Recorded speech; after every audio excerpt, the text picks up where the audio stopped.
दोस्तों डीएनए मेवात में आज की बड़ी खबर हम आपको दिखा रहे हैं। स्वतंत्रता दिवस पर नूंह की पुलिस लाइन में गूंजा राष्ट्रभक्ति का संदेश। राज्यसभा सांसद कीर्ति शर्मा ने ध्वजारोहण कर परेड की सलामी ली।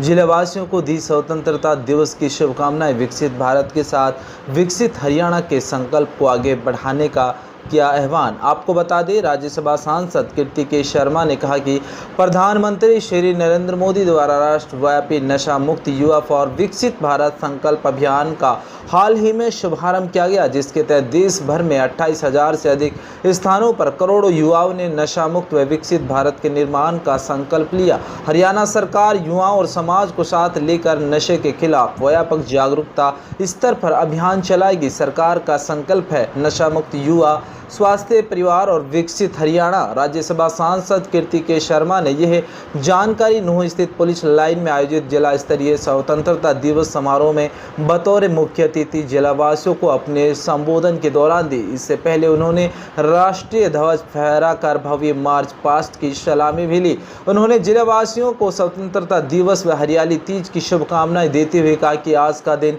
हर भारत के लिए गर्व और गौरव का दिन है। वे साथ ही हरियाली तीज का पावन पर्व प्रकृति, संस्कृति और नारी शक्ति से जुड़ा है, जो हमारी समृद्ध सामाजिक एवं सांस्कृतिक परंपराओं का प्रतीक है।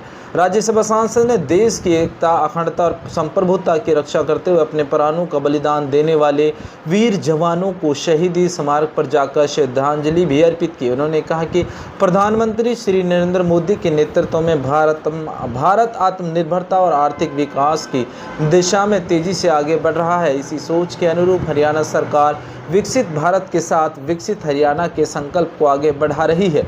हरियाणा आज देश की अर्थव्यवस्था में महत्वपूर्ण योगदान देने वाले राज्यों में शामिल है। वर्ष 2026-27 में राज्य की सकल राज्य घरेलू उत्पाद लगभग 15.18 लाख करोड़ रुपए रहने का अनुमान है, जो पिछले वर्ष की तुलना में करीब 11% की वृद्धि को दर्शाता है। प्रधानमंत्री श्री नरेंद्र मोदी ने 17 जुलाई 2026 को हरियाणा के जींद रेलवे स्टेशन से और सोनीपत के बीच देश की पहली हाइड्रोजन ट्रेन को हरी झंडी दिखाकर रवाना किया। स्वदेशी तकनीक से विकसित यह ट्रेन भारत की बढ़ती तकनीकी क्षमता तथा स्वच्छ और टिकाऊ परिवहन की दिशा में महत्वपूर्ण कदम है। आज तकनीक के माध्यम से सरकारी योजनाएं नागरिकों के घर घर तक आसानी से पहुंच रही है। हरियाणा में सुशासन कि इस व्यवस्था को मुख्यमंत्री श्री मनोहर लाल खट्टर ने मजबूत आधार दिया और बिना पर्ची बिना खर्ची के मेरिट पर युवाओं को रोजगार देने की परंपरा शुरू की। मुख्यमंत्री श्री नायब सिंह सैनी इसी विकास और विश्वास की परंपरा को आगे बढ़ा रहे हैं। पिछले 12 वर्षों में शहीदों के 540 आश्रितों को सरकारी नौकरी प्रदान की गई। राज्यसभा सांसद ने कहा कि प्रधानमंत्री ने विकसित भारत के 4 प्रमुख स्तंभ युवा, अन्नदाता, नारी शक्ति व गरीब बताए हैं। हरियाणा में गरीब परिवारों की बेटियों की विवाह में सहायता के लिए मुख्यमंत्री विवाह सगुन योजना के तहत 71,000 रुपये तक की सहायता भी दी जा रही है। आयुष्मान भारत चिरायु योजना के माध्यम से परिवारों को 5 लाख रुपये तक के मुफ्त इलाज की सुविधा उपलब्ध कराई जा रही है। कैंसर के तीसरी और चौथी स्टेज के रोगियों को 3,000 रुपये प्रति माह की आर्थिक सहायता भी दी जा रही है। पिछले 12 वर्षों में प्रदेश में एक चिकित्सा विश्वविद्यालय और 12 मेडिकल कॉलेज स्थापित किए गए हैं। इसमें 5 सरकारी और 7 निजी मेडिकल कॉलेज शामिल हैं। प्रदेश के मेडिकल कॉलेज में एमबीबीएस की 2,260 तथा पीजी की 788 सीटों की वृद्धि हुई है। इससे प्रदेश के युवाओं को चिकित्सा शिक्षा के क्षेत्र में बेहतर अवसर मिल रहे हैं और प्रदेश में स्वास्थ्य सेवाओं का विस्तार भी हुआ है।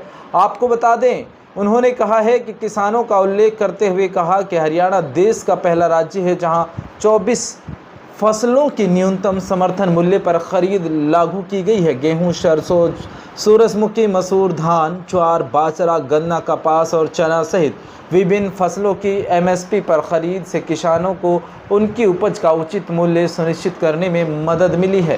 प्रदेश की बेटियों और महिलाओं हरियाणा की प्रगति की मजबूत आधारशिला है। सरकार द्वारा लाडो लक्ष्मी योजना के तहत महिलाओं को प्रति माह 21 रुपये की राशि भी दी जा रही है। गरीब परिवारों की महिलाओं को 5,000 रुपये में रसोई गैस सिलेंडर उपलब्ध कराया जा रहा है।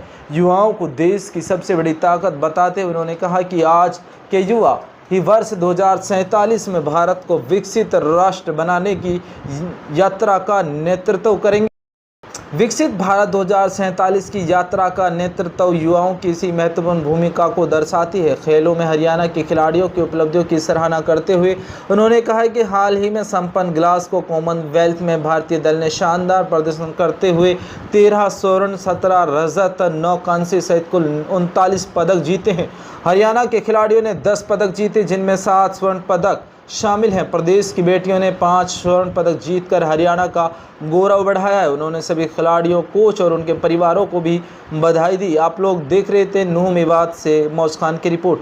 खबरों के लिए डीएनए मेवात ब्यूरो रिपोर्ट। अगर आप लोगों ने अभी तक हमें फॉलो नहीं किया है तो फॉलो कर लीजिएगा। देखते रहें जिले की ताज़ा तरीन खबरें सिर्फ और सिर्फ डीएनए मेवात आने का। और आज का बहुत ही सुंदर कार्यक्रम था, बच्चों की बहुत सुंदर प्रस्तुति थी और विशेष तौर पर उन बच्चों ने जिन्होंने मेहनत की और हमारे ऐसे बच्चे जो पूरी तरह से सक्षम नहीं हैं, उन्होंने भी अपना योगदान दिया। बहुत ही सुंदर कार्यक्रम था और प्रशासन की तरफ से, सारे निवासियों की तरफ से बहुत बहुत 15 अगस्त की उनको बधाई। आप सबों के माध्यम से 15 अगस्त की बहुत बहुत पूरे देशवासियों को, प्रदेशवासियों को बधाई।